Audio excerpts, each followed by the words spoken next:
Sir, ಈ Karnataka ಕಣ್ಣಂತಲ್ಲಿ SM. Krishna ಸಾಹೇಬರು ಬಿಟ್ಟರೆ ಡಿ.ಕೆ. ಶಿವಕುಮಾರ್ ತುಂಬ ಸೂಕ್ತವಾದ ವ್ಯಕ್ತಿ. ತುಂಬ ಒಳ್ಳೆಯದು, ಭಾರಿ ಶ್ರಮಜೀವಿ. ಅವರು ಕಷ್ಟಪಟ್ಟ ಮೇಲೆ ಬಂದಿದ್ದಾರೆ ಆಗಲಿ. ಆದರೆ ಹೊಸ ಬೆಳವಣಿಗೆಗಳು ಮಾಡ್ತಾರಲ್ಲ, ಬರೀ ಏನೋ ಅನ್ನ ಬಗ್ಗೆ ಕೊಟ್ಬಿಟ್ರು, ಲೇಡೀಸ್ಗೆ 2,000 ರೂಪಾಯಿ ಕೊಟ್ಬಿಟ್ರು, ಅದೆಲ್ಲ ದೊಡ್ಡ ವಿಷಯ. ಅದು ದೊಡ್ಡ ವಿಷಯ ಅಲ್ಲ. ಆ ರೈತರಿಗೆ ಹೊಟ್ಟೆ ಮೇಲೆ ಹೊಡೆದ್ರೆ ಅವರು ನಾಳೆ ದಿವಸ ವ್ಯವಸಾಯ ಮಾಡೋದು ಹೆಂಗೆ ನಮಗೆ ಇಲ್ಲ, ನಮ್ಮನ್ನ ನೋಡೋರು ಯಾರು ಬಂದ್ರು ನಾವು ಕೆರ್ಕೊಂಡು ತಿನ್ನೋದು ತಪ್ಪಲ್ಲ. ಈ ರಾಜ್ಯದಲ್ಲಿ ಏನೇನು ಸಮಸ್ಯೆಗಳಿದೆ ಅದನ್ನು ನಿವಾರಿಸುವಂಥದ್ದು ಎಲ್ಲ ಇದೆ. ಇದನ್ನು ಅವರು ಹೇಗೆ ತೂಗಿಸ್ಕೊಂಡು ಹೋಗ್ತಾರೆ ನೋಡಬೇಕು.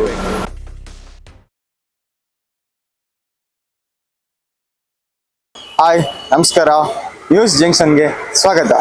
ನಾನು ಧನುಷ್ ಗೌಡ. ಇವತ್ತಿದ್ದೀವಿ ಬ್ಯಾಂಗ್ಳೂರಲ್ಲಿ. ಇವತ್ತು 25ನೇ CM ಆಗಿ ಡಿ.ಕೆ. ಶಿವಕುಮಾರ್ ಅವರು ಪ್ರಮಾಣ ವಚನ ಮಾಡ್ತಾ ಇದ್ದಾರೆ.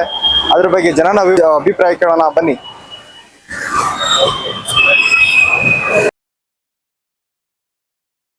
ನಮ್ಮ ಹತ್ರ ಇದ್ದಾರೆ ವಿಜಯನಗರ ವಿಧಾನಸಭಾ ಕ್ಷೇತ್ರದ ಪ್ರಜೆಗಳು. ಅವ್ರ ಜೊತೆ ಬನ್ನಿ ಮಾತಾಡೋಣ. ತಮ್ಮ ಹೆಸರು ಸರ್? ಸರ್, ಅರಿವೆಪ್ಪ ಅಂತ ಹೇಳಿ. ಸರ್, ಇವತ್ತು ನೂತನವಾಗಿ 25ನೇ CM ಆಗಿ ಡಿ.ಕೆ. ಶಿವಕುಮಾರ್ ಅವರು ಪದಗ್ರಹಣ ಮಾಡ್ತಾ ಇದ್ದಾರೆ. ಅವರ ಬಗ್ಗೆ ನಿಮ್ಮ ಅಭಿಪ್ರಾಯ ಏನು ಸರ್? ಸರ್, ಈ ಕರ್ನಾಟಕ ಕಣ್ಣಂತಲ್ಲಿ ಎಸ್.ಎಂ. ಕೃಷ್ಣ ಸಾಹೇಬರು ಬಿಟ್ಟರೆ ಡಿ.ಕೆ. ಶಿವಕುಮಾರ್ ತುಂಬ ಸೂಕ್ತವಾದ ವ್ಯಕ್ತಿ. ಮತ್ತು ಒಳ್ಳೆ ಆಡಳಿತ ಕೊಡ್ಬೋದು ಅಂತ ನನ್ನ ಅನಿಸಿಕೆ. ಮತ್ತು ಜೊತೆಗೆ ಅವರು ಹೋರಾಟಗಳು ಮತ್ತು ಅವರ ಸಾಧನೆಗಳು ನೋಡಿದ್ರೆ ತುಂಬ, ಮತ್ತು ಔಟ್ ಆಫ್ ಕಂಟ್ರಿಯಲ್ಲೂ ಕೂಡ ಅವ್ರದ್ದೊಂದು ಚಾರ್ಮ್ ಇದೆ. ಅದಕ್ಕೆ ನಾವು ತುಂಬ ಖುಷಿ ಪಡ್ತೀವಿ. ಅವ್ರಿಗೆ ಕಂಗ್ರಾಟ್ಸ್ ನಮ್ಮಿಂದ. ಸರ್, ಈಗ ಬೃಹತ್ ಬೆಂಗಳೂರಲ್ಲಿ ಮಾಡಕ್ಕಂತ ಹೋಗ್ತಿದ್ದಾರೆ. ಹೌದು. ಈ 2 ವರ್ಷ ಪೂರ್ಣ ಆಗುತ್ತಾ ಇಲ್ವೋ ಸರ್? ಸರ್, ಆಗುತ್ತೆ. ಅವ್ರು 100% ಅವ್ರು ಭಾಳ ಕ್ಯೂರಿಯಾಸಿಟಿ ಇದೆ. ಬೆಂಗಳೂರು ಬಗ್ಗೆ ತುಂಬ ಡೆವಲಪ್ ಮಾಡಬೇಕು ಅಂತಲೂ ಇದೆ. ಅವ್ರು ಮಾಡೇ ಮಾಡ್ತಾರನೋ ನನ್ನ ಅಭಿಪ್ರಾಯ. ಸರ್, ಈಗ ಬಿಡದಿಯಲ್ಲಿ ಟೌನ್ಶಿಪ್ ಮಾಡಕ್ಕಂತ ಹೋಗ್ತಿದ್ದಾರೆ. ಹೌದು. ಅದರಲ್ಲಿ ತುಂಬ ರೈತರು ನಾವು ಜಾಗ ಕೊಡಲ್ಲ ಅಂತ ಹೇಳ್ತಿದ್ದಾರೆ. ಈಗ ಅವರು CM ಆಗ್ತಾ ಇದ್ದಾರೆ. ಅವ್ರೀಗ ಏನು ಹೇಳ್ಬೋದು ಸರ್ ಜನಗಳಿಗೆ ಕನ್ವಿನ್ಸ್ ಮಾಡಿ ಏನೇನು ಮಾಡಬೇಕು, ಸಿಟಿಗೆ ಏನು ಅನುಕೂಲ ಆಗಬೇಕು, ಜನಗಳಿಗೆ ಏನು ಅನುಕೂಲ ಆಗಬೇಕು ಅನ್ನೋದು ಮನವರಿಕೆ ಮಾಡಿ ಆ ಕೆಲಸ ಮಾಡ್ತಾರೆ ಅನ್ನೋ ನಂಬಿಕೆ ನನಗೆ. ಓಕೆ ಸರ್, ತಮ್ಮ ಹೆಸರು ಸರ್? ಪ್ರಕಾಶ್. ಹೌದು ಸರ್. ಇವತ್ತು ನೂತನವಾಗಿ CM ಅವರು ಪದಗ್ರಹಣ ಮಾಡ್ತಾ ಇದ್ದಾರೆ. 25ನೇ CM ಆಗ್ತಾ ಇದ್ದಾರೆ. ಅವ್ರ ಬಗ್ಗೆ ನಿಮ್ಮ ಅಭಿಪ್ರಾಯ ಹೇಳಿ ಸರ್. ತುಂಬ ಒಳ್ಳೆಯದು, ಭಾರಿ ಶ್ರಮಜೀವಿ. ಅವರು ಕಷ್ಟಪಟ್ಟ ಮೇಲೆ ಬಂದಿದ್ದಾರೆ ಆಗಲಿ. ಆದರೆ ಹೊಸ ಬೆಳವಣಿಗೆಗಳು ಮಾಡ್ತಾರಲ್ಲ, ಇರೋ ಬೆಳವಣಿಗೆಗಳಿಗೆ ನೀರು ನೆರಳು ಕೊಟ್ಟು ಅದನ್ನು ಅಭಿವೃದ್ಧಿ ಮಾಡಬೇಕು. ಹೊಸದು ಮಾಡಿ ರೈತರದ್ದೆಲ್ಲ ಜಾಗಗಳು ತೊಗೊಂಡು ಅವ್ರಿಗೆ ಈಗ ಬೆಳೆ ಎಲ್ಲ ಹಾಳಾಗ್ತದೆ. ಹೌದು ಸರ್. ಇರೋದಕ್ಕೆ ಡೆವಲಪ್ಮೆಂಟ್ ಮಾಡಿ ಚೆನ್ನಾಗಿ ಅಂತ ನನ್ನ ಭಾವನೆ ಸರ್. ಸರ್, ಈಗ ಅವರು ಬೃಹತ್ ಬೆಂಗಳೂರನ್ನು ಮಾಡ್ತಿದ್ದಾರೆ. ಬೆಂಗಳೂರು ಅವರು 2 ವರ್ಷದಲ್ಲಿ ಪೂರ್ಣವಾಗಿ ಮಾಡ್ತಾರಾ ಇಲ್ವಾ ಸರ್? ಮಾಡ್ತಾರೆ ಅಂತ ಅನ್ಕೊಂಡಿ ಸರ್. ಕೆಲಸಗಾರರು ಅವರು ಕೆಲಸ ಮಾಡೋದ್ರಲ್ಲಿ ನಂಬರ್ 1 ಕೆಲಸ ಮಾಡ್ತಾರೆ. ಅವರು ಮಾಡ್ತಾರೆ ಸರ್. ನಮ್ಮ ಹತ್ರ ಇದ್ದಾರೆ ಆಟೋ ಚಾಲಕರು. ಬನ್ನಿ ಅವ್ರನ್ನ ಮಾತಾಡ್ಸೋಣ. ಸರ್, ತಮ್ಮ ಹೆಸರು? ಸರ್, ರವಿಕುಮಾರ್ ಅಂತ. ಸರ್, ಇವತ್ತು ನೂತನವಾಗಿ ಡಿ.ಕೆ. ಶಿವಕುಮಾರ್ ಪದಗ್ರಹಣ ಮಾಡ್ತಾ ಇದ್ದಾರೆ. 25ನೇ CM ಆಗ್ತಾ ಇದ್ದಾರೆ. ನಿಮ್ಮ ಆಟೋದವ್ರಿಗೆ ಏನೇನು ಅನುಕೂಲ ಮಾಡ್ಕೋಬೇಕಂತ ಅನ್ಕೋತೀರಿ ಸರ್ ನೀವು? ನಾನು ಫಸ್ಟ್ ಆಫ್ ಆಲ್ ಹೊಸ ಮುಖ್ಯಮಂತ್ರಿ ಅವ್ರಿಗೆ ಸ್ವಾಗತ ಬಯಸ್ತೀವಿ. ಯಾಕಂದರೆ ಬೆಂಗಳೂರು ನಗರನ ಅವರು ಹಿಂದೆ ಉಸ್ತುವಾರಿ ತೊಗೊಂಡಿದ್ದಾರೆ. ಅವ್ರಿಗೆ ಬೆಂಗಳೂರಿನ ಸ್ಥಿತಿಗತಿ ಏನಿದ್ದೇವೆ ಅನ್ನೋದು ಅವ್ರಿಗೂ ಗೊತ್ತಿದೆ. ನಾನು ಆಟೋ ಚಾಲಕರ ಪರವಾಗಿ ಏನು ಕೇಳ್ತೀವಿ ಅಂದರೆ, ಬೈಕ್ ಟ್ಯಾಕ್ಸಿನ ನಿಲ್ಲಿಸಬೇಕು CM ಅವರು. ಯಾಕಂದರೆ ನಾವು ಇಲ್ಲಿ ಮೂಲತಃ ಇಲ್ಲೇ ಹುಟ್ಟಿ, ಇಲ್ಲೇ ಬೆಳೆದು, ಇಲ್ಲೇ ಜೀವನ ನಡೆಸ್ತಾ ಇರೋದು. ಇವತ್ತು ಬೈಕ್ ಟ್ಯಾಕ್ಸಿಯವರು ಹೊರಗಡೆಯಿಂದ ಎಲ್ಲಿಂದನೋ ಬಂದು ಬೈಕ್ ಟ್ಯಾಕ್ಸಿ ಮಾಡಿ ಜೀವನ ನಡೆಸ್ತಾ ಇದ್ದಾರೆ. ಸ್ಥಳೀಕರಾಗಿ ನಾವು ಇಲ್ಲಿ ಹೊರಗೋಗ್ತಾ ಇದ್ದೀವಿ. ಜೀವನ ನಿರ್ವಹಣೆ ಮಾಡೋದು ಕಷ್ಟ ಆಗ್ತಾ ಇದೆ. ನಮ್ಮದು ಸ್ಥಿತಿಗತಿಗಳು ಚೆನ್ನಾಗಿದ್ದಾರೆ. ನಾವು ಮುಖ್ಯಮಂತ್ರಿನ ಮುಂದಿನ ಚುನಾವಣೆಯಲ್ಲೂ ಬೆಂಬಲಿಸುವಂಥ ಕೆಲಸ ಮಾಡ್ತೀವಿ. ನಮ್ಮನ್ನು ಅವರು ಏನು ನಮ್ಮ ಪರಿಸ್ಥಿತಿನ ಅರ್ಥ ಮಾಡ್ಕೊಳ್ಳದೆ ಹಿಂಗೆ ಮುಂದೆ ಹೊರದ್ರೆ ನಾವೇನು ಮಾಡೋಕ್ಕಾಗಲ್ಲ. ಯಾಕಂದರೆ ಜನರಿಗೆ ಒಳ್ಳೇದು ಮಾಡೋಕ್ಕೆ ಮುಖ್ಯಮಂತ್ರಿ ಬರಬೇಕು. ಅದರಲ್ಲೂ ಸ್ಥಳೀಯವಾಗಿರೋರಿಗೆ ಅವರು ನಮ್ಮನ್ನ ಇದು ಮಾಡಬೇಕು. ವೋಟರ್ಸ್ಗಳು ಅಂತ ಲೆಕ್ಕಕ್ಕೆ ತೊಗೊಂಡ್ರು ವೋಟರ್ಸ್ನ ಅವರು ಚೆನ್ನಾಗಿ ನೋಡ್ಕೋಬೇಕು. ಅಂದರೆ ಅವ್ರ ಕಷ್ಟ ಸುಖಕ್ಕೆ ಸ್ಪಂದಿಸಬೇಕು. ಸರಿ ಸರ್. ಆ ಥರ ಕೆಲಸ ಮಾಡಿದ್ರೆ ಮುಖ್ಯಮಂತ್ರಿ ಅವರು ಮುಂದಿನ ಸರಿನೂ ಮುಖ್ಯಮಂತ್ರಿ ಆಗ್ತಾರೆ, ಇನ್ನೊಂದು ಸರ್ತಿನೂ ಮುಖ್ಯಮಂತ್ರಿ ಆಗ್ತಾರೆ. ಬರೀ ಅವ್ರದ್ದೇ ಸರ್ಕಾರನೇ ನಡೆಸ್ಕೊಂಡು ಜನರು ಕಷ್ಟ ಸುಖ ನೋಡ್ತಾ ಇದ್ದಾರೆ. ಜನರು ಅವ್ರನ್ನೇನು ಮಾಡ್ತಾರೆ, ತಿರಸ್ಕಾರ ಅಂತ ಮಾಡೋವಂಥ ಕೆಲಸ ಮಾಡ್ತಾರೆ. ಆ ಥರ ಆಗದೇ ಇರೋಂಗೆ ಮುಖ್ಯಮಂತ್ರಿಗಳು ಸ್ಥಳೀಯವಾಗಿರುವಂಥ ಆಟೋ ಚಾಲಕರು, ಟ್ಯಾಕ್ಸಿಯವ್ರಿಗೆ ಅನುಕೂಲ ಮಾಡಿಕೊಡ್ಲಿ ಅಂತ ನಾನು ಹೊಸ CM ಅವ್ರಿಗೆ ಸ್ವಾಗತ ಬಯಸ್ತಾ ಇದ್ದೀನಿ. ಸರ್, ಈಗ ಬಿಡದಿಲಿ ರೈತರು ಬಿಡದಿ ಟೌನ್ಶಿಪ್ ಅಂತ ಮಾಡ್ತಿದ್ದಾರೆ. ರೈತರ ಹತ್ರ ಬೆಳೆ ಎಲ್ಲ ನಾನು ಕಿತ್ಕೋತಾ ಇದ್ದಾರೆ. ಅದ್ರ ಬಗ್ಗೆ ಏನು ಹೇಳ್ತೀರಿ ಸರ್? ಸರ್, ನಿಜವಾಗ್ಲೂ ರೈತರ ಹತ್ರ ದಯಮಾಡಿ ಯಾರೂ ಕಿತ್ಕೊಳ್ಬಾರ್ದು. ಯಾಕಂದರೆ ರೈತರಿದ್ರೇ ನಮ್ಗೆ ಇವತ್ತು 3 ಹೊತ್ತು ಊಟ. ಯಾಕಂದರೆ ಇವತ್ತು ಫ್ರೀಯಾಗಿ ಅಕ್ಕಿ ಕೊಡ್ತವ್ರೆ, ಅದನ್ನು ಊಟ ಮಾಡ್ಕೊಂಡು 3 ಹೊತ್ತು ಜೀವನ ಮಾಡ್ತಾಯಿದ್ದೀವಿ. ಆ ರೈತರಿಗೆ ಹೊಟ್ಟೆ ಮೇಲೆ ಹೊಡೆದ್ರೆ ಅವರು ನಾಳೆ ದಿವಸ ಬೇಸಾಯ ಮಾಡೋದು ಹೆಂಗೆ, ನಮಗೆ ಸರ್ಕಾರಕ್ಕೆ ಕೊಡೋದು ಹೆಂಗೆ, ನಾವು ತಿನ್ನೋದು ಹೆಂಗೆ ಫ್ರೀಯಾಗಿ? ನೀವು ಎಲ್ಲಿಂದ ತಂದು ಕೊಡ್ತೀರಾ? ನಾಳೆ ನೀವು ಸಾಲ ಮಾಡಿ ಎಲ್ಲಿಂದನೂ ಟ್ಯಾಕ್ಸ್ ಹಾಕಿ ನಮ್ಮ ಮೇಲೆ ಹೊರೆ ಆಗೋದು ಬದಲು ರೈತರನ್ನ ಬೆಳೆಸ್ರಿ. ರೈತರೇ ಈ ದೇಶದ ಬೆನ್ನೆಲುಬು. ರೈತ ಇದ್ದರೆ ನಾವು, ನೀವು ಎಲ್ಲರೂ. ಹಾಗಾಗಿ ರೈತರ ಪರವಾಗಿ ನಾವಿರ್ತೀವಿ, ನಿಜವಾದ ರೈತರ ಪರವಾಗಿ ನಾವಿರ್ತೀವಿ. ಬೋಗಸ್ ರೈತರು ಅಂತ ಹೆಸರು ಹೇಳ್ಕೊಂಡು ಟಿ ವಿನಲ್ಲಿ ಪೇಪರ್ನಲ್ಲಿ ಸ್ಟೇಟ್ಮೆಂಟ್ ಕೊಡೋವಂಥವ್ರನ್ನೆಲ್ಲ ನಾನು ನಂಬಲ್ಲ. ನಿಜವಾದ ರೈತರ ಪರವಾಗಿ ನಾವಿದ್ದೀವಿ. ನಮಸ್ಕಾರ. ತಮ್ಮ ಹೆಸರು ಅಮ್ಮ? ಸಾವಿತ್ರಾಬಾಯಿ. ಅಮ್ಮ, ಇವತ್ತು DK ಶಿವಕುಮಾರ್ ಅವರು ಮುಖ್ಯಮಂತ್ರಿ ಆಗ್ತಾ ಇದ್ದಾರೆ, ಅವ್ರ ಬಗ್ಗೆ ನೀವೇನು ಹೇಳ್ತೀರಿ? ಅವ್ರ ಬಗ್ಗೆ ಏನು ಹೇಳ್ತೀವಿ ಅಂತಂದರೆ, ಬರೀ ಏನೋ ಅನ್ನ ಬಗ್ಗೆ ಕೊಟ್ಬಿಟ್ರು, ಲೇಡೀಸ್ಗೆ 2,000 ರೂಪಾಯಿ ಕೊಟ್ಬಿಟ್ರು, ಅದೆಲ್ಲ ದೊಡ್ಡ ವಿಷಯ. ಅದು ದೊಡ್ಡ ವಿಷಯ ಅಲ್ಲ. ಅದನ್ನು ಮಾಡಿ ಬೇರೆ ಎಲ್ಲ ಜಾಸ್ತಿ ಮಾಡಿಕೊಂಡು ಅದನ್ನು ಮಾಡಿಬಿಟ್ರು ಅಂತ ಅಂದ್ಬಿಟ್ಟು ಕರ್ನಾಟಕ ರಾಜ್ಯನೇ ಮಾರ್ಕೊಳ್ಳೋ ಥರ ಮಾಡೋದು ಬೇಡ. ಚೆನ್ನಾಗಿರ್ಬೇಕು ಮುಂದೆ ಬರೋದು. ಏನು ಇಲ್ದಿರೋ ಸುಮ್ಮನೆ ಎಂಥದ್ದು ಇಲ್ದಿರೋ ಸುಮ್ಮನೆ ಇದು ಕೊಟ್ಬಿಟ್ಟು ನಮ್ಮಂಥವ್ರು ಇಲ್ಲಿ ಫುಟ್ಪಾತಲ್ಲಿ ಕೆರೆಯೋದು ಬಿಡಲ್ಲ, ಎಂಥದ್ದು ಇಲ್ಲ. ಹಿಂಗೆ ಮಾಡಿ ಅವರಪ್ಪ ಏನು ಇವ್ರು ಬಂದು ಏನು ಮಾಡ್ತಾರೋ ಗೊತ್ತಿಲ್ಲ. ಚಿಕ್ಕಮ್ಮ ಅಂತ. ಇವತ್ತು DK ಶಿವಕುಮಾರ್ ಅವರು ಪ್ರಮಾಣ ವಚನ ಮಾಡ್ತಾ ಇದ್ದಾರೆ 25ನೇ ಮುಖ್ಯಮಂತ್ರಿಯಾಗಿ. ಅವ್ರ ಬಗ್ಗೆ ಏನ್ ಹೇಳ್ತೀರಿ ನೀವು? ಏನ್ ಹೇಳ್ತಾರೆ, ಅವ್ರವ್ರ ಬಂದು ಅವ್ರು ನೋಡ್ಕೊಂತಾರೆ. ನಮ್ಮಂಥವ್ರು ಗಂಡ ಇಲ್ಲ ಮಕ್ಳಿಲ್ಲ, ನಮ್ಮನ್ನ ನೋಡೋರು ಯಾರು ಬಂದ್ರು ನಾವು ಕೆರ್ಕೊಂತಿನೋ ತಪ್ಪಲ್ಲ. ಬಂದವರು ಒಳ್ಳೆತನ ಇರಬೇಕು, ಬಡವ್ರ ಬಗ್ಗೆ ನೋಡಬೇಕು, ಸಹಾಯ ಮಾಡಬೇಕು, ಒಳ್ಳೇದು ಅನ್ಸ್ಕೋಬೇಕು. ಈಗ ನಿಮ್ಗೆ 2,000 ಗ್ಯಾರಂಟಿ ಎಲ್ಲ ಕೊಟ್ಟಿದ್ದಾರೆ, ನಿಮ್ಗೆ ಬರ್ತಾ ಇದೆಯಾ? ಇಲ್ಲ ₹1 ಬರಲ್ಲ ಯಾವ್ದು. ಅದು ಬರ್ತಾ ಇಲ್ಲ. ಇಲ್ಲ, ಅನ್ನ ಭಾಗ್ಯ ಬರ್ತಿದ್ಯಾ? ಯಾವುದು ಇಲ್ಲ. ಹೆಂಗ್ ಜೀವನ ಮಾಡ್ತಾರೆ? ಯಾರು ಬಂದ್ರು ಒಳ್ಳೇದು ಅನ್ಸ್ಕೋಬೇಕು. ಜನ ಕಬ್ಬಿನಿದ್ರು ಬನ್ನಿ. ಸರ್, ತಮ್ಮ ಹೆಸರು ಸರ್? ಸರ್, ನಾವು ಲೋಕನಾಥ್ ರೆಡ್ಡಿ ಅಂತ. ನಮಗೆ ಬಿಯಿಂದ ಏಕತ್ವಕ್ಕೆ ಒಂದು ಸ್ವಲ್ಪ ಒಳ್ಳೇದು ಮಾಡಿಕೊಟ್ರು ಸಾಹೇಬರು. ಒಂಚೂರು ನಮ್ಗೆ ಬೇಗ ಖಾತೆಗಳು ಕಳಿಸ್ಕೊಟ್ರೆ ನಮ್ಗೆ ಅಷ್ಟು ಸಾಕು. ಕಮಿಷನ್ ಇಲ್ಲ, ಅದು ಬೇರೆ ಏನು ಬೇಕಾಗಿ. ಮತ್ತು ಇವಾಗ ನೀವು ಬೆಂಗಳೂರಲ್ಲಿ ಬೃಹತ್ ಬೆಂಗಳೂರು ಮಾಡ್ತೀನಿ ಅಂತ ಹೇಳ್ತಿದ್ದಾರೆ, ಅವ್ರು 2 ವರ್ಷದಲ್ಲಿ ಮಾಡ್ತಾರಾ ಇಲ್ವಾ ಸರ್? ಬೃಹತ್ ಬೆಂಗಳೂರು ಮಾಡ್ತಾರೆ, ಮಾಡೇ ಮಾಡ್ತಾರೆ. ಇಷ್ಟೇ ಮಾಡಿದ್ದಾರೆ ಅಂದರೆ ಅದನ್ನು ಮಾಡೇ ಮಾಡ್ತಾರೆ, ಏನು ತೊಂದರೆ ಇಲ್ಲ. ಆದರೆ ಸ್ವಲ್ಪ ಟೈಮ್ ಬೇಕು. ಈಗ ಬಂದವರಲ್ಲ, ಇನ್ನೂ ಮುಂದೆ ತಗೊಂಡು ಒರೆಸ್ತಾರೆ, ಏನು ತೊಂದರೆ ಇಲ್ಲ. Thanks sir. DK ಶಿವಕುಮಾರ್ 25ನೇ CM ಆಗ್ತಾ ಇದ್ದಾರೆ, ಅವ್ರ ಬಗ್ಗೆ ನೀವು ಅಭಿಪ್ರಾಯ ಏನು ಹೇಳ್ತೀರಿ ಸರ್? ಅಭಿಪ್ರಾಯ ಆಗೋದು ಒಳ್ಳೆಯದು. ಮತ್ತು ನಮಗೆ ಟ್ರಾನ್ಸ್ಪೋರ್ಟಿಂಗು ಇದು ಆನ್ಲೈನು ಪೋರ್ಟರು ಇವೆಲ್ಲ ಬಂದು ನಮಗೆ ಅವ್ರಿಗೇನೇ ಇಲ್ಲ. ಅದರಿಂದ ನಾವು ನೋಡಿ ಹಿಂಗೆ ನಿಂತಿದ್ದೀವಿ.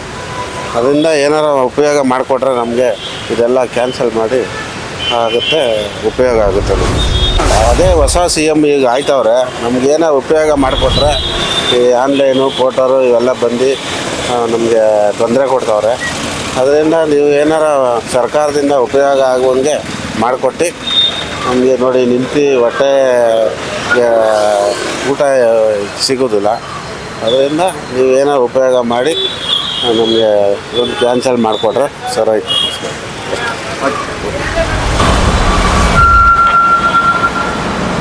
ಸರ್, ನಮಸ್ತೆ ಸರ್. ನಮಸ್ತೆ. ಸರ್, ತಮ್ಮ ಹೆಸರು ಸರ್? ಅಪ್ಪಾಜಿ. ಸರ್, ಇವತ್ತು 25ನೇ CM ಆಗಿ DK ಶಿವಕುಮಾರ್ ಅವರು ಪ್ರಮಾಣ ವಚನ ಮಾಡ್ತಾ ಇದ್ದಾರೆ, ಅವರ ಬಗ್ಗೆ ನೀವು ಅಭಿಪ್ರಾಯ ಏನು? ಸರ್, ಅವರಿಗೆ ಒಂದು ಅವಕಾಶ ಸಿಕ್ಕಿದೆ ಈ ಕರ್ನಾಟಕ ಜನತೆಗೆ ಸೇವೆ ಮಾಡುವಂಥದ್ದು. ಮತ್ತು ಈ ರಾಜ್ಯದಲ್ಲಿ ಏನೇನು ಸಮಸ್ಯೆಗಳಿದೆ ಅದನ್ನು ನಿವಾರಿಸುವಂಥದ್ದು ಎಲ್ಲ ಇದೆ. ಇದನ್ನು ಅವರು ಹೇಗೆ ತೂಗಿಸ್ಕೊಂಡು ಹೋಗ್ತಾರೆ ನೋಡಬೇಕು. ಅವರು ಈಗ 25ನೇ ಮುಖ್ಯಮಂತ್ರಿಯಾಗಿ ಪ್ರಮಾಣ ವಚನ ಸ್ವೀಕರಿಸುವುದು ಕರ್ನಾಟಕ ಜನಗೆ ಸಂತೋಷದ ವಿಷಯವೇ ಇದೆ. ಆದರೆ ಅವರು ಹೇಗೆ ಇದನ್ನು ನಿಭಾಯಿಸಿ ತೂಗಿಸಿ ಎಲ್ಲ ಸರಿ ಮಾಡಿ ಹೋಗ್ತಾರೆ ಅನ್ನೋದೇ ಒಂದು ದೊಡ್ಡ ಕ್ವಶನ್. ಈಗ ಸರ್, ಈಗ ಬ್ರ್ಯಾಂಡ್ ಬೆಂಗಳೂರನ್ನ ಮಾಡ್ತಾ ಇದ್ದಾರೆ. ಈಗ ಅವರಿಗೆ 2 ವರ್ಷ ಅವಧಿ ಇದೆ, ಅದರಲ್ಲಿ ಅವರು ಪೂರ್ಣಾವಧಿ ಮಾಡ್ತಾರಾ ಇಲ್ವಾ ಸರ್? ಅವರು ಪೂರ್ಣಾವಧಿ ಮಾಡ್ಬೋದು. ಆ ಪೂರ್ಣಾವಧಿಯಲ್ಲಿ ಬ್ರ್ಯಾಂಡ್ ಬೆಂಗಳೂರು ಕಂಪ್ಲೀಟ್ ಮಾಡಲಿಕ್ಕೆ ಸಾಧ್ಯನೇ ಇಲ್ಲ. ಬ್ರ್ಯಾಂಡ್ ಬೆಂಗಳೂರು ಮಾಡಲಿಕ್ಕೆ ಇನ್ನೂ 10 ವರ್ಷ ಆದರೂ ಸಾಲಲ್ಲ. ಅವ್ರ ಪ್ಲಾನ್ ಎಲ್ಲ ಟನೆಲ್ ರೋಡು, ಬ್ರಿಡ್ಜ್ಗಳು ಇದು ಎಲ್ಲ ಇದೆ. ಅದು ಮಾಡಲಿಕ್ಕೆ ಅವರಿಗೆ ಮಿನಿಮಮ್ ಇನ್ನೂ 10 ವರ್ಷ ಬೇಕು. 2 ವರ್ಷದಲ್ಲಿ ಏನೂ ಮಾಡಲಿಕ್ಕಾಗಲ್ಲ.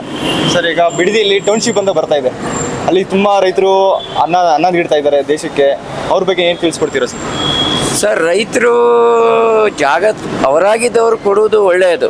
ಯಾಕಂದರೆ ಅವರು ಅಲ್ಲೇನು ಬೆಳೆ ಬೆಳೀತಾನೆ ಇಲ್ಲ, ಎಲ್ಲ ರಿಯಲ್ ಎಸ್ಟೇಟ್ ಮಾಡ್ತಾ ಇದ್ದಾರೆ. ರೈತರು ಕೂಡ ಅದೇ ಮಾಡ್ತಾ ಇರೋದು. ಈಗ ಇದು ಸರ್ಕಾರನೇ ತಗೊಂಡು ಸರ್ಕಾರದಿಂದನೇ ಒಂದು ಅತ್ಯುತ್ತಮವಾದ ಲೇಔಟ್ ಮಾಡ್ತಾರೆ ಅಂದರೆ ಅದಕ್ಕೆ ರೈತರೆಲ್ಲರೂ ಸಹಾಯ ಮಾಡೋದು ಒಳ್ಳೆಯದು. ನಮ್ಮ ಹೆಸರು ಮೇಡಮ್? ಸರಿತಾರೈ ಅಂತ. ಮೇಡಮ್, ಇವತ್ತು DK ಶಿವಕುಮಾರ್ ಅವರು 25ನೇ CM ಆಗಿ ಪ್ರಮಾಣ ವಚನ ಮಾಡ್ತಾ ಇದ್ದಾರೆ, ಅವ್ರ ಬಗ್ಗೆ ನೀವು ಏನು ಅಭಿಪ್ರಾಯ ಹೇಳ್ತೀರಿ? ಅಭಿಪ್ರಾಯ ನನಗೆ ಒಳ್ಳೆ ಅಭಿಪ್ರಾಯನೇ ಇದೆ. ಆದರೆ ಹೋಪ್ಫುಲಿ ಕರ್ನಾಟಕದ ಜನತೆಗೆ ಸ್ವಲ್ಪ ಇನ್ನೂ ಬೆಟರ್ ಗೌರ್ನೆನ್ಸ್ ಸಿಗ್ತದೆ ಅಂತ ಒಂದು ಹೋಪ್ಸಲ್ಲಿದ್ದೀವಿ. Hopefully we get that. ಏನಕ್ಕೆ ಆ ಥರ ಏನಕ್ಕೆ ಒಪ್ಸಲಿದೆ? ಆ ಥರ ಏನಕ್ಕೆ ಒಪ್ಸಂದರೆ ಎಲ್ಲ ಹೇಳೋಕ್ಕಾಗಲ್ಲ. ಅಂದರೆ ಸ್ವಲ್ಪ ಮಿನಿಮಮ್ ನಮಗೆ ನಾರ್ಮಲ್ ಜನಗಳಿಗೆ ಇನ್ಫ್ರಾಸ್ಟ್ರಕ್ಚರ್ ಆಗಲಿ, ರೋಡ್ಸ್ ಆಗಲಿ ಸ್ವಲ್ಪ ಅಷ್ಟೊಂದೇನು ನಾವು ಓಡಾಡೋ ಏರಿಯಾದಲ್ಲಿ ಅಟ್ಲೀಸ್ಟ್ ಅಂತ ಏನು. ಈಗ ಪೀಣ್ಯ ಇಂಡಸ್ಟ್ರಿಯಲ್ ಏರಿಯಾ ಇಟ್ಸ್ ಏಷ್ಯಾದ ನಂಬರ್ 1 ಅದು. ಸೊ ಅದು ರೋಡ್ಸ್ ನೋಡಿದರೆ ಅದು ಡೈಲಿ ಓಡಾಡೋರಿಗೆ ಗೊತ್ತಲ್ಲಿ ಹೋಗೋ ಇದು. So hopefully he does better. ಅವರಿಗೆ 2 ವರ್ಷ ಅವಧಿಲಿದ್ದಾರೆ ಅವರು. 2 ವರ್ಷ ಎಲ್ಲ ಮಾಡೋದು ಮಾಡ್ತಾರೆ ಅನ್ನೋ ಫೀಲಿಂಗ್ ಇದೆ. ಸೊ ಮಾಡಬೇಕು. Then left then. Thank you. Thank you. ನಮ್ಮ ಹೆಸರು ಸರ್? ಸರ್ ನನ್ನ ಹೆಸರು ಪ್ರಕಾಶ್ ಅಂತ, ಮೈಸೂರಿಂದ ಬಂದಿದ್ದೀನಿ. ಹೌದಾ ಸರ್? ಸರ್, ಇವತ್ತು ಇಲ್ಲಿ ಡಿ ಕೆ ಶಿವಕುಮಾರ್ ಇವತ್ತು ಪ್ರಮಾಣ ಸ್ವೀಕರಿಸ್ತಾರೆ ಅಂದ್ಬಿಟ್ಟು ಎಲ್ಲ ಹೋಗೋಣ ಅನ್ಕೊಂಡು ಬಂದಿದ್ದೀವಿ. ಖುಷಿಯಾಗಿದೆ, ಆಗಲಿ ಸಂತೋಷ. ಅವರು ಅನುಭವ ಇದೆ. ಸಿದ್ದರಾಮಯ್ಯ ಜೊತೆ ಅವರು ಒಂದು 8 ವರ್ಷ ಕಾಲ ಚೆನ್ನಾಗಿ ಅನುಭವ ತಗೊಂಡಿದ್ದಾರೆ. ಆಮೇಲೆ ಸಂಘಟನೆ ಮಾಡಿದ್ದಾರೆ ಬಿಡಿ, ಅವರು ಪಕ್ಷ ಸಂಘಟನೆ ಮಾಡಿದ್ದಾರೆ. ಖುಷಿಯಾಗಿದೆ, ಸಂತೋಷ. ಅವರು ಪ್ರಮಾಣೋತ್ತರ ರಚನೆ ಮಾಡಲಿ. ಆಮೇಲೆ ಎಲ್ಲ ಶಾಸಕರನ್ನು ಒಂದು ಒಮ್ಮತದಿಂದ ಅವರಿಗೆಲ್ಲ ಸಕಲ ಸೌಲಭ್ಯಗಳು ಕೊಟ್ಕೊಂಡು ಹೋಗಲಿ. ಮತ್ತು ಅವ್ರಿಗೊಂದು 2 ವರ್ಷ ಇನ್ನೂ ಶುಭವಾಗಿ ಅಂತ ಹಾರೈಸ್ತೀವಿ ಸರ್. ಆಮೇಲೆ ಅವ್ರೂ ಒಳ್ಳೆ ಅನುಭವ ಇದೆ ಬಿಡಿ, ಅವರು ರಾಜಕಾರಣಗಳಲ್ಲಿ ಒಳ್ಳೆಯ ಅನುಭವ ಇದೆ. ಅವರು ಪಕ್ಷಕ್ಕಾಗಿ ದುಡ್ದವ್ರೆ, ಅದೇನು ಅನುಮಾನ ಇಲ್ಲ. ಒಳ್ಳೆ ದುಡ್ದವ್ರೆ, ಓಡ್ಕೊಂಡು ದುಡ್ದವ್ರೆ, ಕಷ್ಟ ಪಟ್ಟವ್ರೆ. ಒಳ್ಳೇದಾಗಲಿ, ಸರ್ಕಾರಕ್ಕೂ ಒಳ್ಳೇದಾಗಲಿ, ಅವ್ರಿಗೂ ಒಳ್ಳೇದಾಗಲಿ, ಚೆನ್ನಾಗಿರಲಿ, ಖುಷಿ ಪಡೋಣ ಅಂತ ಭಾಳ ಸಂತೋಷ ಇದೆ ಸರ್. ತುಂಬ ಸಂತೋಷ ಆಗಿದೆ. ನಮ್ಮ ಹೆಸರು? ವೇಣುಗೋಪಾಲ್ ಅಂತ ಸರ್, ಇವತ್ತು ಡಿ ಕೆ ಶಿವಕುಮಾರ್ ಅವರು 25ನೇ ಸಿಎಂ ಆಗಿ ಪ್ರಮಾಣ ವಚನ ಮಾಡ್ತಾ ಇದ್ದಾರೆ. ಅವರ ಬಗ್ಗೆ ಅಭಿಪ್ರಾಯ ಏನು ಹೇಳ್ತೀರಿ ಸರ್? ಇಲ್ಲ, ಅವರು ಮಾಡಲಿ. ಯಾಕೆ ಅಂತಂದ್ರೆ ಅವರು ಪಕ್ಷಕ್ಕಾಗಿ ತುಂಬ ವರ್ಷದಿಂದ ದುಡ್ದಿದ್ದಾರೆ, ಸೀನಿಯರ್ ಇದ್ದಾರೆ. ಮತ್ತೆ ಪಕ್ಷದ ಎಲ್ಲ ಇದಕ್ಕೂ ಅವರು ದುಡ್ದಿದ್ದಾರೆ, ಮಾಡಿದ್ದಾರೆ. ಮಾಡಲಿ, ಅವರು ಒಳ್ಳೇದು, ತಪ್ಪೇನಿಲ್ಲ. ಬಟ್ ಇದು 2 ವರ್ಷದಲ್ಲಿ ಒಂದಷ್ಟು ಅಭಿವೃದ್ಧಿ ಕಾರ್ಯಗಳನ್ನ ಮಾಡಲಿ. ತುಂಬ ಕೆಲಸಗಳು, ತುಂಬ ಬಿಲ್ಡಿಂಗ್ ಇದೆ. ಬೆಂಗಳೂರಂತೂ ಗಾರ್ಬೇಜ್ ಆಗಿ ಕೂತ್ಕೊಂಡ್ಬಿಟ್ಟಿದೆ ಸಿಕ್ಕಾಬಟ್ಟೆ. ಎಲ್ಲ ನೋಡೋದ್ರಲ್ಲಿ ಗಲೀಜು, ಮತ್ತೊಂದು ಮತ್ತು ಎಲ್ಲ ತುಂಬ ಪ್ರಾಬ್ಲಮ್ ಇದೆ. ಅವೆಲ್ಲದನ್ನು ಒಂದು ಸ್ವಲ್ಪ ಬೆಂಗಳೂರು ನಗರಕ್ಕೆ ಸಂಬಂಧಪಟ್ಟಂಗೆ ಮತ್ತು ಹೊರಗಡೆ ಬಂದಂಗೆ ಮಾಡಲಿ. ಒಂದಷ್ಟು ಮಾಡಿದ್ರೆ ಒಳ್ಳೇದು. ಯಾರು ಬಂದ್ರೆ ಏನು, ನಮಗೆ ಒಟ್ಟಿನಲ್ಲಿ ಜನಗಳಿಗೆ ಕೆಲಸ ಆಗಬೇಕು. ಪಕ್ಷ ಗಿಕ್ಷ ಯಾರು ಏನೋ ನೋಡಲ್ಲ. ಯಾರು ಒಳ್ಳೆ ಕೆಲಸ ಮಾಡ್ತಾರೋ ಅವ್ರಿಗೆ ಬೆಂಬಲ ಮಾಡೋದು ಗ್ಯಾರಂಟಿ. ಒಳ್ಳೇದಾಗಲಿ ಅವ್ರಿಗೆ, ಅಷ್ಟೇ ಹೇಳ್ಬೋದು ಸರ್. ಈಗ ವಿಜಯನಗರ ವಿಧಾನಸಭಾ ಕ್ಷೇತ್ರದಲ್ಲಿ ಕೃಷ್ಣಪ್ಪ ಅವರು MLA ಆಗಿದ್ದಾರೆ. ಹಾಲಿ MLA ಇದ್ದಾರೆ. ಅವ್ರಿಗೆ ಸಚಿವ ಸ್ಥಾನ ಮಿಸ್ ಆಗಿರೋಂತ ತಿಳಿ ಬರ್ತಾ ಇದೆ. ಅದ್ರ ಬಗ್ಗೆ ಏನು ಹೇಳ್ತೀವಿ ಸರ್? ಅವರು ಲೇಔಟ್ ಕೃಷ್ಣಪ್ಪ ಅವರು, ನಾವು ಸತತವಾಗಿ ಅವ್ರ ಕ್ಷೇತ್ರನೇ ಬರ್ತೀವಿ. ಟೆಲಿಕಾಂ ಲೇಔಟು ನಮ್ದಿರೋದು, ಅವ್ರ ಕ್ಷೇತ್ರಕ್ಕೆ ನಾವು ಬರ್ತೀವಿ.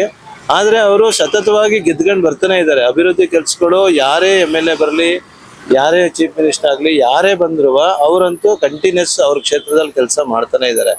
ಆದರೆ ಅವ್ರು ಡಿಮ್ಯಾಂಡ್ ಮಾಡಿ ಯಾವತ್ತು ಮಿನಿಸ್ಟರ್ ಪೋಸ್ಟ್ ಇಲ್ಲಿವರೆಗೂ ಕೇಳಿರೋದೇ ನಾವು ನೋಡಿಲ್ಲ. ಒಂದ್ಸತಿ ಮಾತ್ರ ಆಗಿದ್ರು, ಅವರು ವಸತಿ ಸಚಿವರೇನೋ ಆಗಿದ್ರು. ಅದಾದ್ಮೇಲೆ ಅವ್ರು ಕೇಳಿಲ್ಲ. ಕೇಳಿ ಅವರು ಮಾಡೋದು ತುಂಬ ಒಳ್ಳೇದು. ಅಂತ ಅಭಿವೃದ್ಧಿ ಕೆಲಸ ಮಾಡೋರು ಬರೀ ಕ್ಷೇತ್ರಕ್ಕೆ ಸೀಮಿತ ಆಗಬಾರ್ದು, ರಾಜ್ಯಕ್ಕೆ ಸೀಮಿತವಾದರೆ ಒಳ್ಳೇದು ಅಂತ ನಮ್ಮ ಅಭಿಪ್ರಾಯ. ಒಳ್ಳೆ ವ್ಯಕ್ತಿ, ಒಳ್ಳೆ ಕೆಲಸ ಮಾಡ್ತಾರೆ. ಪಕ್ಷದ ಬಗ್ಗೆ ನಾವು ಇದನ್ನ, ಅವ್ರ ವ್ಯಕ್ತಿ ಬಗ್ಗೆ ತುಂಬ ಒಳ್ಳೆ ವಿಷಯ. ಸರ್, ಈಗ ಡಿ ಕೆ ಶಿವಕುಮಾರ್ ಅವರು ಬಿಡದಿನ ಟೌನ್ಶಿಪ್ ಮಾಡಕ್ಕಂತ ಹೊರಟಿದ್ದಾರೆ. ಅದ್ರ ಬಗ್ಗೆ ಒಬ್ರು ಏನು ಹೇಳ್ತೀರಿ ಸರ್? ಅದ್ರ ಬಗ್ಗೆ ನಮ್ಗೆ ಅಷ್ಟು ಐಡಿಯಾ ಇಲ್ಲ. ಯಾಕೆ ಅಂದರೆ ಎಲ್ಲ ರಿಯಲ್ ಎಸ್ಟೇಟ್, ಅವೆಲ್ಲ ರಿಯಲ್ ಎಸ್ಟೇಟಲ್ಲಿ ಭೂಮಿ ಬೆಲೆ ಇದಾಗಲಿ, ಅಲ್ಲಿ ಸುತ್ತಮುತ್ತ ಜಮೀನಿಗೆ ಒಂದು ಸ್ವಲ್ಪ ಬೆಲೆ ಬರಲಿ, ರೈತರಿಗೆ ಒಂದು ಸ್ವಲ್ಪ ಹೆಲ್ಪ್ ಆಗಲಿ ಅನ್ನೋ ಒಂದು ಉದ್ದೇಶದಿಂದ ಮಾಡ್ತಿರ್ಬೋದು. ಬಟ್ ಅಲ್ಲಿ ಪರಿಸ್ಥಿತಿ ಏನಿದೆ ಅಂತ ನಮಗೂ ಅಷ್ಟು ಗೊತ್ತಿಲ್ಲ. ಯಾಕಂದ್ರೆ ನಾವು ಇಲ್ಲಿ ಕೂತಿರೋದು ಅಷ್ಟು ಐಡಿಯಾ ಇಲ್ಲ. ಕೇಳಿದ್ರಲ್ಲ, ಬೆಂಗಳೂರಿನ ಜನತೆ ಡಿ ಕೆ ಶಿವಕುಮಾರ್ ಅವ್ರನ್ನ ಹೆಂಗೆ ಬರ್ಮಾಡ್ಕೊಳ್ತಿದ್ದಾರೆ. ಕ್ಯಾಮರಾಮ್ಯಾನ್ಸ್ ಅರ್ಬಾಜ್ ಜೊತೆ ಧನುಷ್ ಗೌಡ, ನ್ಯೂಸ್ ಜಂಕ್ಷನ್, ಬೆಂಗಳೂರು.